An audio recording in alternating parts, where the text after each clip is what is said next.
and thanks for being part of our first gen of the U.S. Undergraduate System series through the SHS College Career Center. I'm Sarah Hanson, one of the post-secondary counselors here, and today I'm going to be talking more specifically about standardized tests. So we'll talk about the PSAT and MSQT, the SAT, the pre-ACT, the ACT, and we'll also speak about the English proficiency exams, the TOEFL, IELTS, and Duolingo. The alphabet soup, as we call it, because there's lots of acronyms, we want to take a few moments to actually go over a little more in detail with what these acronyms are and what they mean. So first off, some of you may be already familiar with the pre-ACT. This is a practice ACT that's given exclusively to 9th and 10th grade students.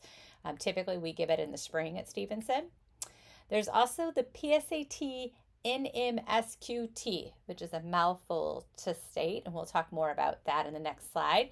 But it's given to 11th grade students in the fall. It is a practice SAT, but it also includes the National Merit Scholarship qualifying test. For college admissions purposes, colleges are going to use pretty exclusively either the SAT and or the ACT. And note that colleges do not have a difference between those two, and we'll go over more detail on those as well. So let's talk a little more about this PSAT NMSQT, the National Merit Scholarship Program. This is given in the fall to juniors. It can only be taken during a small window of time, and we usually offer that exam for our juniors in October. And you can kind of see the layout on the screen of the stages that it goes through. So the juniors take this in October, and then in April and in September, they determine who are kind of the top score getters of the test for each state, and then we'll announce those students. And then the semifinalists have the opportunity to do a few extra items to move on to the finalists. And then the scholar is kind of at the end, and that would be a finalist who has moved on to receive some sort of specific scholarship money or a sponsoring college. And so those are very small, and the awards can vary. But that's the funnel where this goes, and it all stems from this PSAT and MSQT that's given in October. Let's talk a little bit about the differences between the ACT and the SAT and why students might take one or the other. Please note that we will give all juniors the ACT in the spring, which we'll talk more about during this presentation. It is a graduation requirement. But for this purpose today, we're going to talk in this slide, we're going to talk specifically about the Saturday administrations. So students can go ahead and sign up for the ACT or the SAT for national test dates on Saturdays, and they would find a school that would host these. The ACT can be taken as a paper test or a digital test, but it must be on a school-issued device.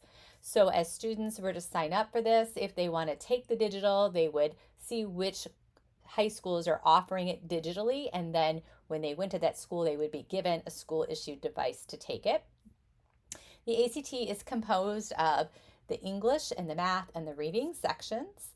There is a science section that is optional, and we are still pretty much encouraging students to take the science section. Colleges are still kind of sharing whether or not they're going to be requiring that. And then the essay, that is optional, and we do not see really any colleges at all that are requiring that for admissions purposes.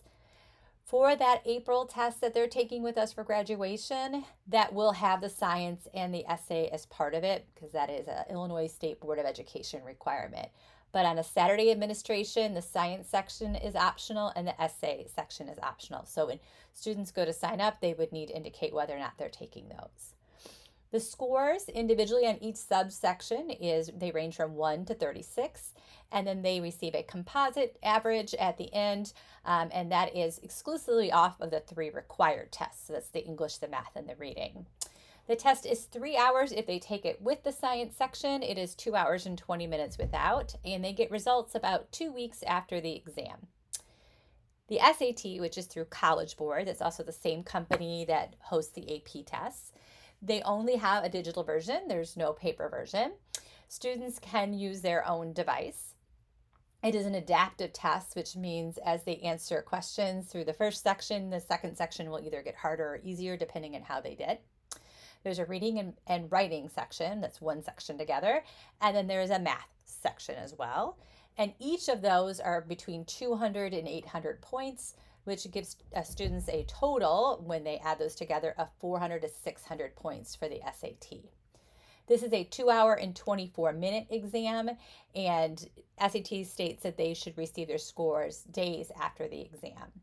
And again, if students want to sign up for either or both of these, they would go directly to the websites to see which Saturday administrations are available and which schools they are.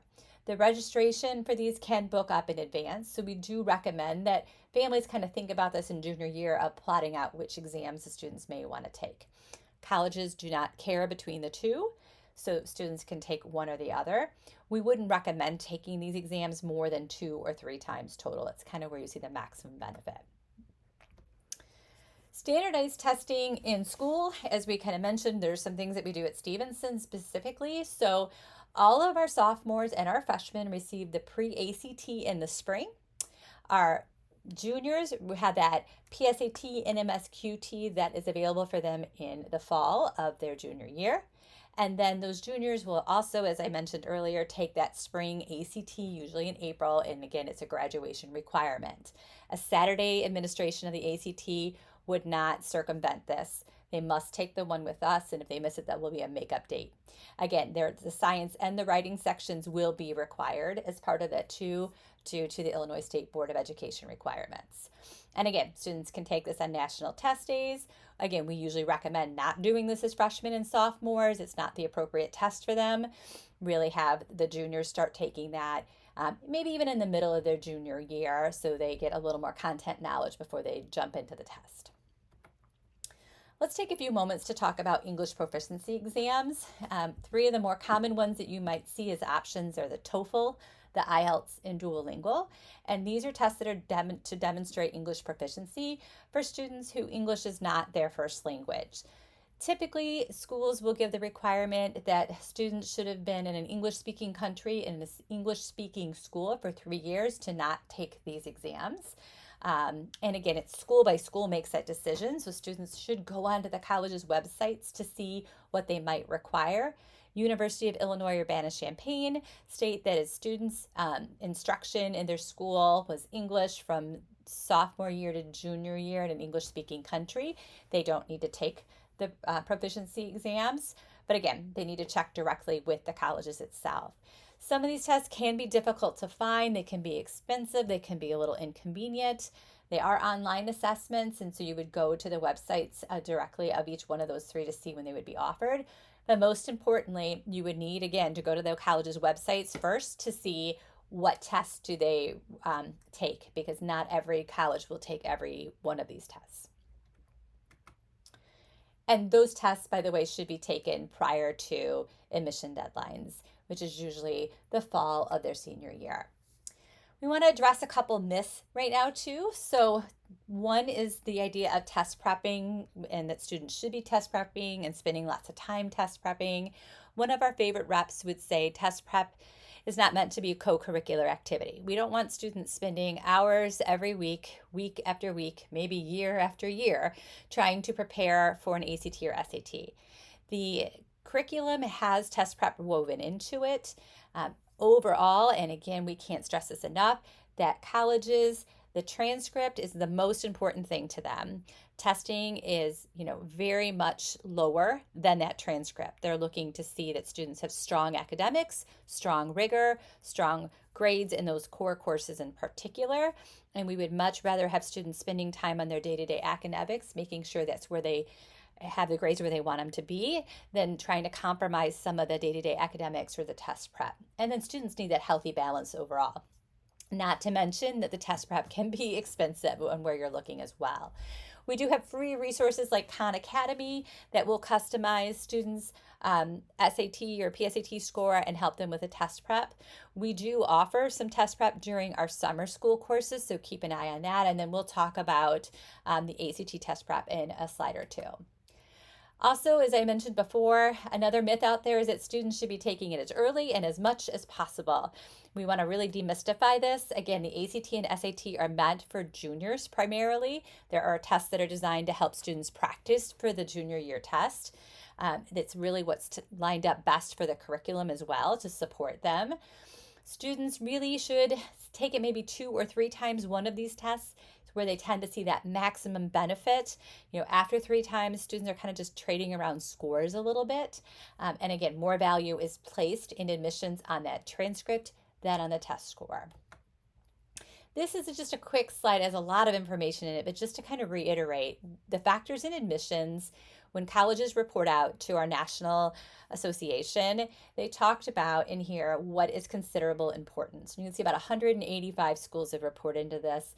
And the top 3 most important factors for colleges when they're making the decisions are grades in college prep courses, so the core courses, grades overall, and the strength of their high school curriculum. And then you can see after that, there's kind of a sharp decline, but positive character attributes, essays or writing sample, their interest in attending, recommendations, co-curricular activities. And then toward the bottom, at only about 4.9%, put it in considerable importance, is the admissions test score. So again, we just want to keep a little perspective that this test, everything isn't hinging on this test. You might note that some schools are test optional, which means you can choose whether or not to send your test score. What we would recommend is that the colleges will report out their mid 50% of the scores of their students who were admitted to the institution where those fell. So when they report out that range and they say 50% of our students who reported scores fell within this range, if the student's test score falls within that range or above it, that's when we would recommend to send it. If it fell in the bottom quartile, that's where we might say test optional might be a better idea. There are many schools still test optional, and you can go to fairtest.org for a kind of a quick overall view of who is. And there are a handful of schools out there that are test free or maybe test blind. They use that term interchangeably. And test scores means they're not figured at all in admissions. So schools like Northern Illinois University or any of those California public schools or Columbia College in Chicago, none of them will use testing at all in admissions. Even if you send it, they will not use it as part of your file. Again, we want to just hit some of those testing resources. TestNav is that ACT test prep that we have information on out there for, and that students get emailed in the fall about that. Khan Academy, we had mentioned before, can connect with SAT and test prep. Fairtest.org is a great place to kind of see where that testing optional landscape is. Compass Educational Group has a lot of great free resources out there for families to kind of understand the differences between the test and what's going on with those. And then your best source is going right to the college admissions websites individually. So pulling up that college's website and looking to see what their FAQs or their frequently asked questions are around testing to get all of that answered. We thank you so much for tuning into the standardized testing presentation. I'm going to kick it back to the host who can answer more of your individual questions.